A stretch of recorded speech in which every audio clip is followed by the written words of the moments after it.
So I know I am a day late again, but this is a project I started, and since I still wasn't feeling the greatest, I didn't videotape the start of it. I do have one finished bowl from this material. This is called hickory, and uh, it's a gorgeous wood. I mean, it is full figured.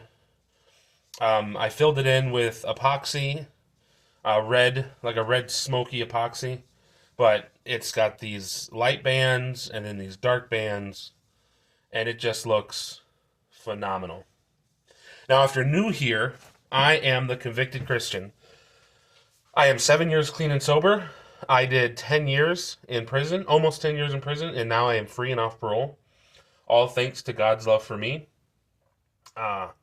Something that I've wanted to share a little bit was there's a verse that spoke to me, a Bible verse that spoke to me, and it's something that I've carried with me for a long time, and I believe that it is a verse that can help anybody and everybody if they take it to heart, and that is 1 Corinthians 13:13. For God made these three, faith, hope, and love, but the greatest of these is love. And that's why I make a lot of these videos. I had someone that loved me. I still have that person that loves me. And they helped me when I needed them. And they got me through a lot of bad times. And since then, I've had other people come into my life and help me through hard times. Mondays and Wednesdays, usually late at night, so most people don't see them till Tuesday or Thursday. I make videos about my life, and I talk about what got me to where I am now and the things that have changed inside of me because of faith and hard work. And on Fridays, I do hobby videos. I'm late today. I apologize. And so, since it should be a Friday show, here's the hobby for here. Now, if you're a returning viewer, you know that I turned an urn before. Well, this is my second turning, which is my third turning after the pens, which are bowls. And I really wanted to show you guys how I finished the bottoms, because that was a question that I had when I first learned, and it seems like a lot of people have, because this used to have a tenon that my chuck used to be able to grab onto. Well, how do you get rid of that? So I cut the tenon off already, and now I'm going to clean up this bottom. I have this special jaws called the Coleman jaws, and they're these little rubber nubs that close around the edge of the already finished top and allows me to finish the bottom. So without any further ado, let me turn this bottom off.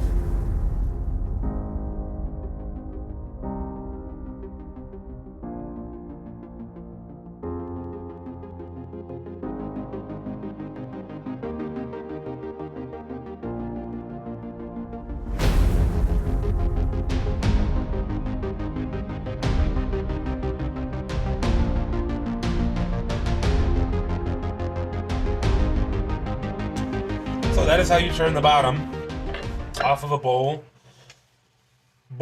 with a tenon.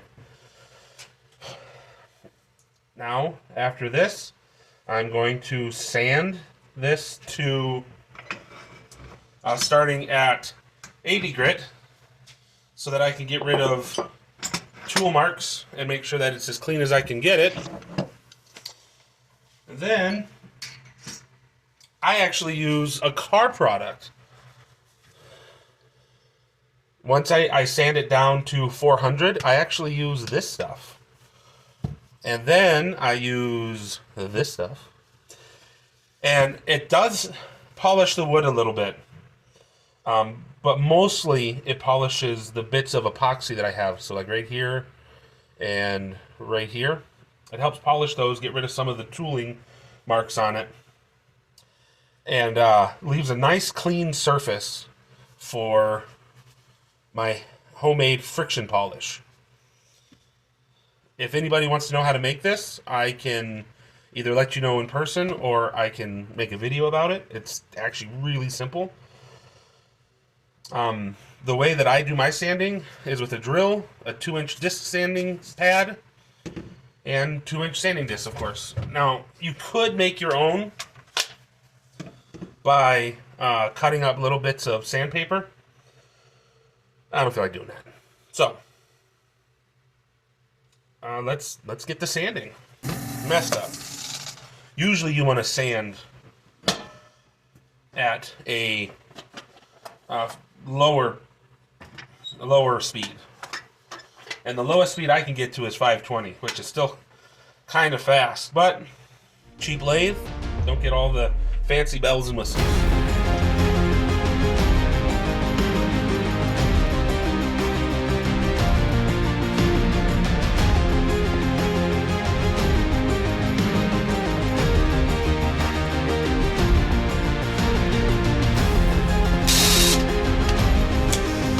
For me, this is usually when I spend the majority of my time sanding is on this grit, because I'm looking to see if there's any tear out, if there's any marks that I need to address. And if you notice, I made a little hollow here. Sure, I could have made this absolutely flat, but if you were to put this on an uneven surface, it may not lay flat.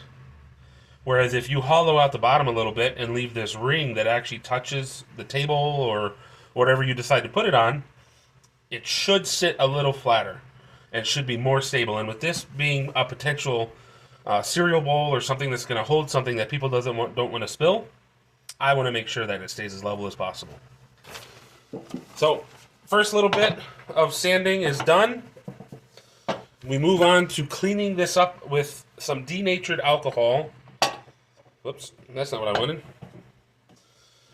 And this just helps clear out some of the debris, the sanding dust, so that I can see the marking and see what needs to be addressed. And another really nice thing is it does what's called, it raises the fibers. So I'll hit it again with the 60 once this is dried up, and that'll help sand down some of those fibers that are now standing up, and it'll give a much more clear look of the rings and the natural grain of the wood. And denatured alcohol dries extremely fast. As you can tell, it's pretty much dry. So let's go round 2.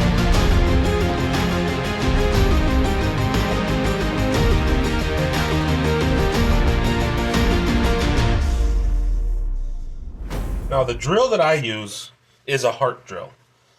Now, I'm not sponsored. I mean, I've only got 52 subscribers.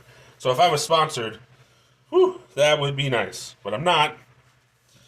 But what I want to tell you is that I have heart stuff. Most of my wireless tools are heart. And heart seems to get a lot of flack. And I'm not sure why.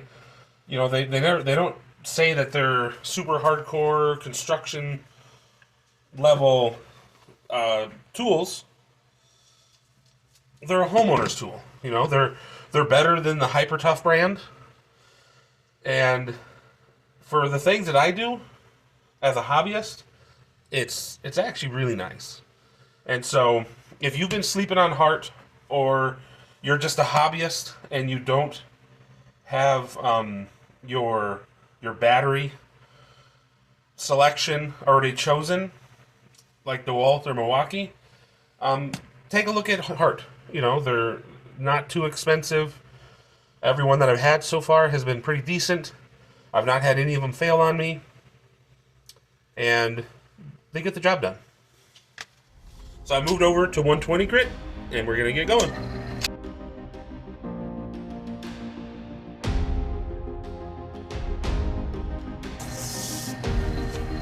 Hit it with some of that denatured alcohol. Let it dry. So far, it's turning out pretty decent, looking pretty good. Sorry. Stuck that sanding pad right in your face.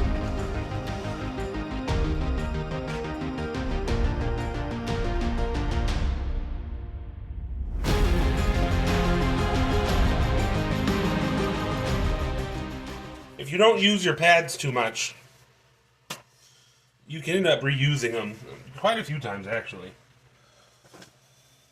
And so that's what I'm doing. I'm putting them back in my little tube holder and gonna save them for when I can use them again.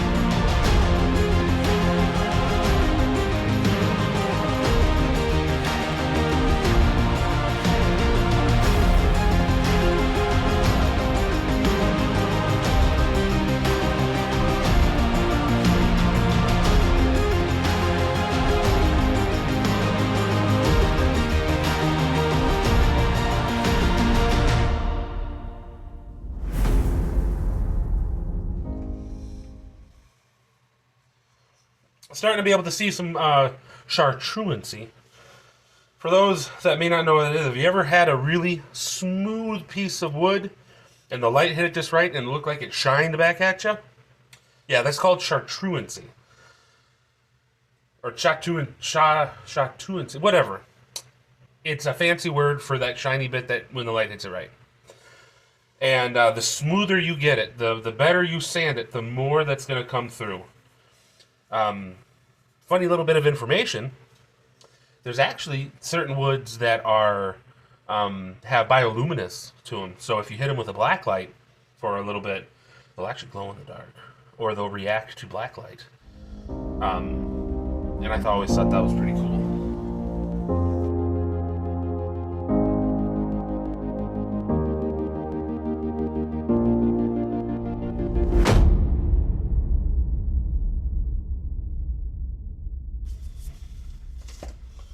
Moving on to, we went past 160. I thought it was 80, but it was actually 60. 120, 180, and we're now on 240. And I looked it up. It's actually chartreuse. I think I'm pronouncing that right. If I'm not, light me up in the comments. But I know what it is, and that's that shiny bit in the wood whenever the light hits it just right. Very cool effect. I always thought it was cool trying to get that to come out really, really well. Not always successful. I'm actually not that good of a woodworker. But I do enjoy making stuff. And my wife enjoys getting stuff.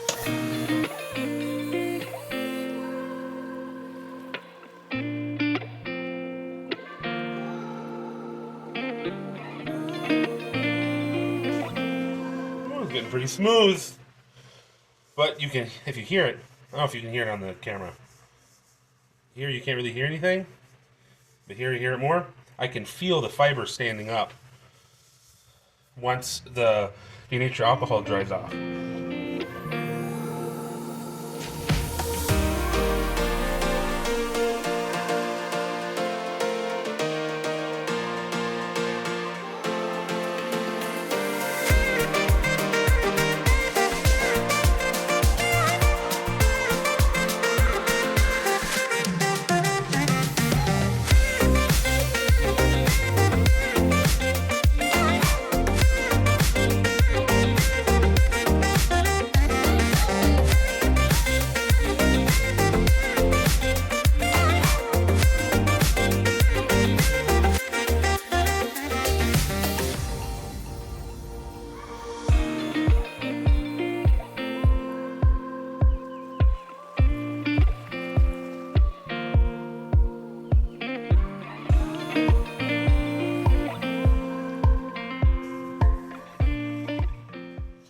Now 400 sure gets mighty smooth. And since I'm not really feeling any of those raised fibers from the denatured alcohol, I'm not going to hit this up anymore. But I'm going to start with this. And you're going to need a couple of things. You're going to need either a clean or the clean side of a napkin, polishing cloth, preferably one that's paper, so it can rip and not get pulled into the piece. And you'll need your rubbing compound, vehicle rubbing compound, used for car paint. And what I start with is I get the RPMs all the way up to 2150. Now, for those of you that don't turn, it's definitely not the fastest machine around. But that's definitely scooting. It's definitely spinning some wood.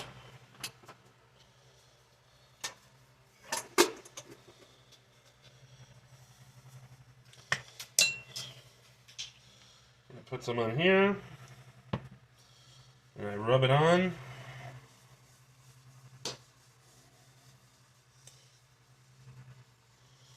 Careful of falling tools.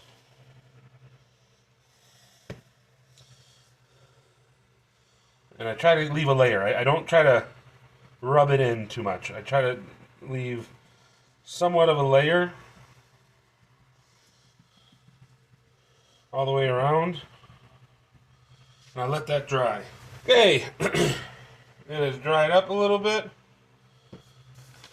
I take a small amount, let me see it, small amount more, and I just lightly let it get onto the material so that it's basically coated again. And then I'll take it and I'll push it in to the material.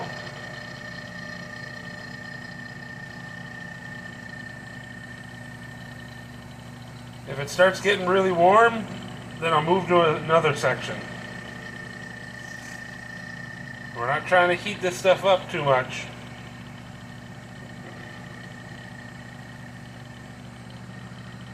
And then we'll wipe any excess off. Go back around. And notice how that also kind of darkened it up a little bit?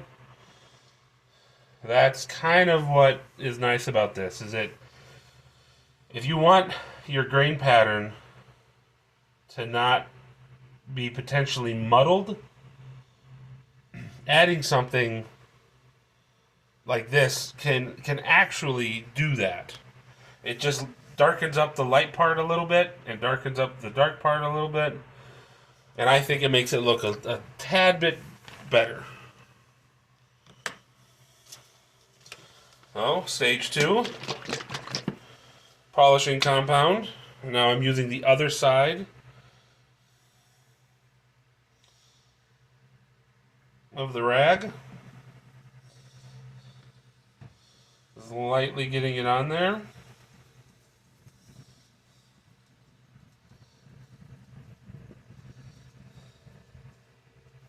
Sorry for the shaking.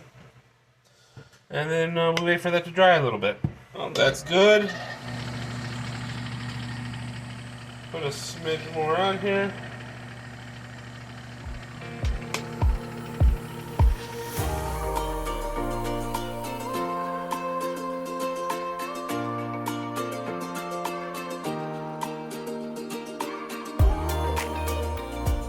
And if a little bit of it dried on there, it's okay, because we have one final step at the very, very end that I'll show you that helps to clean that up.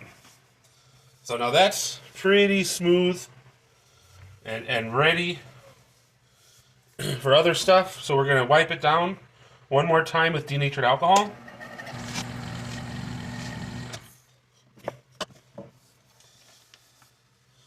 And then move on to friction polish. Again, either a clean or a clean side of some sort of polishing cloth that you prefer.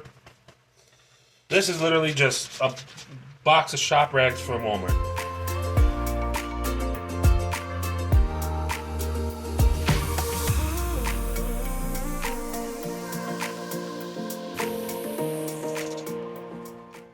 First coat, and it is already super shiny. So we gotta let this cool down. The reason why this is called friction polish is just as its name implies. You put it on wet, and then you hold your rag on there until it gets warm. And once it gets warm, it heats up the shellac that's inside of here and causes it to start curing. So we want this to cool down where we don't really feel any warmth anywhere. There's still some around here. And then we add coat number 2.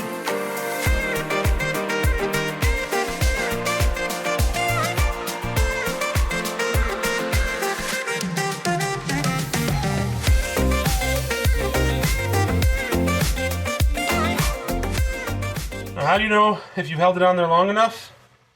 If your fingers get too hot to hold. Definitely long enough. So that's why every now and again it seemed like I was pulling away pretty hard because it was getting hot. Super hot.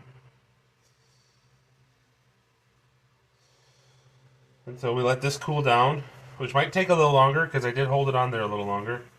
Try to dissipate some of this heat by rubbing it.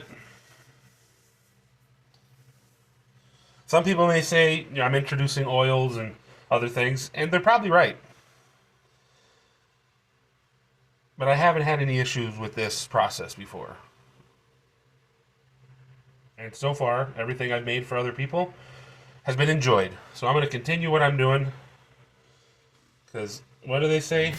Don't change it if it ain't broke.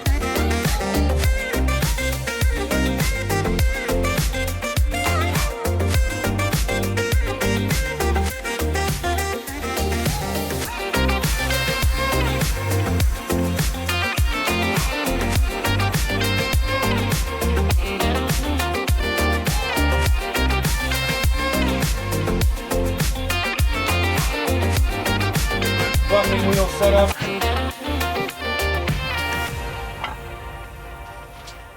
Now, I don't know how to film this, so you are going to have to work with me. Let's see if I can get this up high enough where you can kind of see what's going on back here. So this is my fine buffing wheel. This one.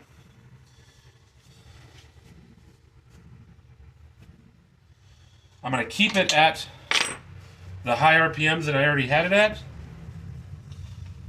And we're just making light passes. This has a small amount of wax on it that when warmed up enough will transfer to the bowl.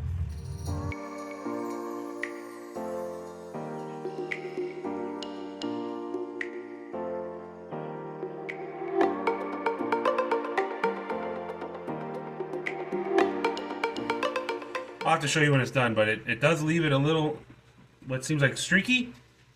So then I'm going to use this side of the pad, and that'll even that all out.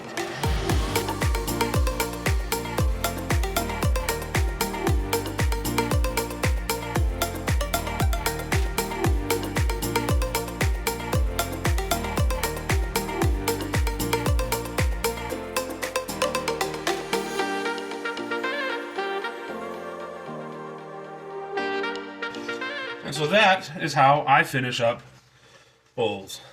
And I think this turned out pretty nice. And there you go. It's supposed to be kind of like a small cereal bowl. And I think this turned out pretty nice. What do you guys think? Let me know in the comments below. Or if there's anything that you would like to teach me about polishing. Can always get better. Always, always get better.